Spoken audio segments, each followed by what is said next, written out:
And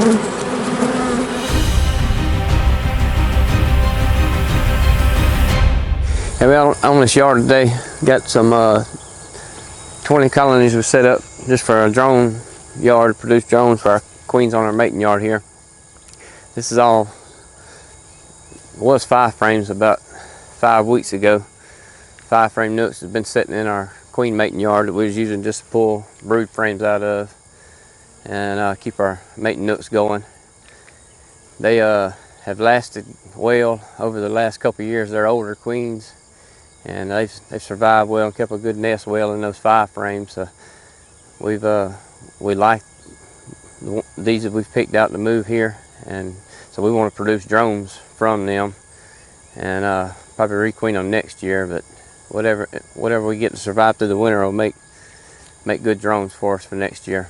And that's kind of how we keep our drone yards going.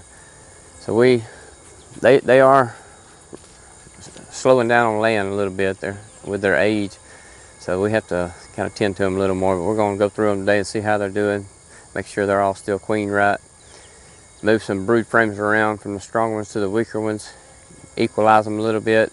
I know that we got a couple of dead outs. We're going to take some of the drawn comb out of them, move those around too to help equalize them, and just see what kind of stores they got, what kind of shape they're in, and baby them a little bit and try to keep them going till the springtime to get some drones off of them.